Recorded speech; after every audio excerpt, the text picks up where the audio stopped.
Բարի երեկո արգելի հայրենակիցներ, քանի որ Նիկոլ Փաշինյանը եւ իր սատելիտները շարունակում են շարքել մեր բոլորի ցանկությունը ապրել ավելի ապահովված, ավելի բարեկեցիկ, ավելի մշակութային, գեղեցիկ, կանաչ միջավայրում եւ այդ ամենի խորհրդանիշ են ընտրել եվրոպական ինտեգրման հեքիաթը, ուզում եմ բացել ձեր աչքերը մի քանի տեխնիկական լրացուցիչ տեղեկություններ ձեզ հաղորդելով, որոնք կբացահայտեն այդ հեքիաթի ողջ դատարկությունը։ Ուրեմն Եվրոպական միության անդամակցության համար ցանկացած երկիր պետք է համապատասխանի այսպես կոչված Կոպենհագյան չափորոշիչներին։ Այդ չափորոշիչները 3-ն են. տնտեսություն, այն է շուկայական տնտեսության համապատասխան չափանիշներ, քաղաքական բլոկը, ժողովրդավարություն, ընտրություններ, ազատություններ եւ այլն, եւ իրավական, այն է համապատասխանեցում Եվրոպական միության ամբողջական օրենսդրությանը։ Կարծեք թե քիչ է, այնինչ իրականում այդ 3 չափանիշների ներքո գոյություն ունեն 35 գլուխներ, 35 ոլորտային գլուխներ, ոլորտային ուղղություններ, որոնց հետ կապված ամեն մի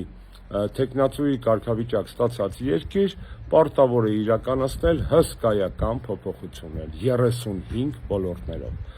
Հեշտության համար այդ ոլորտները բաժանված են 6 առանձին կլաստերների եւ 2 չափանիշ, 35-ից 33-ը խմբավորված են այդ 6 կլաստերների մեջ,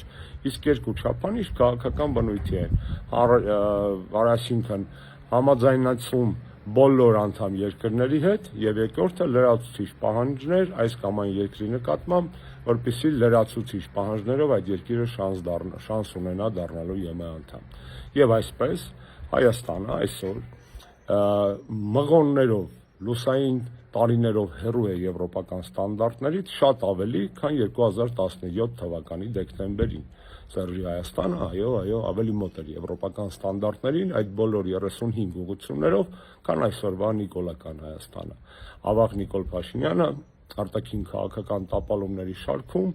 փաստացի տապալել է նաև Հայաստան Եվրամիություն համապարփակ եւ ընդլայնված համաձայնագրի իրականացումը, SEPA-ի իմպլեմենտացիան, որ իրականացվել է այս արդեն 8 տարիների ընթացքում ընդամենը նախատեսվածից 40%-ով, նախատեսվածից։ Այս տեղեկությունը ձեզանից խնամքով թաքցնում են եւ եվրոպական չինովնիկները, եւ հայկական ռեժիմի ներկայացուցիչները, որոնց ձեռք չի տալիս ցույց տալու, որ իրականում Նիկոլ Փաշինյանը եվրոպական ինտեգրման ուղղությամբ չի իրականացրել անգամ SEPA-ով նախատեսված ճանապարհային քարտեզի 100%-ը այս տարիների ընթացքում։ Էլ չասեմ դեռ ինչ կան նախատեսված անելիքների հերթը հասնելու է տապալվելու։ Ընդամենը մի օրինակով սահմանափակվենք հիմա։ Շնորհավորում եմ ձեզ, հունիս ամսին լրանալու է 6 ամյակը, ինչ Հայաստանը ընդգրկված է Եվրոպական միության սև ցուցակում ավիացիոն ռեժիմի հետ կապված։ Այո, արդեն 6 տարի է Նիկոլ Փաշինյանի օրոք, մինչ այդ այդպիսի բան չի եղել, Հայաստանը հայտնվել է Եվրոպական միության սև ցուցակում ավիացիայի ոլորտում։ Ավելին ասեմ ձեզ, այս 6 տարիները անցել են, սակայն մի քանի տարիներ լավագույն դեպքում դեռ առջևում են, որովհետև եվրոպացիները կրկին մերժել են Հայաստանը սև ցուցակից հանելու զարգացումը, առաջարկը, որովհետև Հայաստանը, նիկոլական Հայաստանը չի համապատասխանում ընդամենը մեկ ոլորտում ավիացիայի եւ եվրոպական ստանդարտներին։ Հիմա հատուկ, այսպես ասած,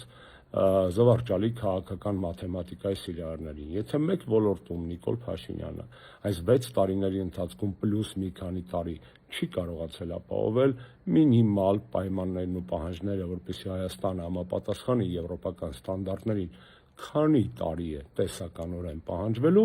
որպեսզի նիկոլական Հայաստանի պարագայում 35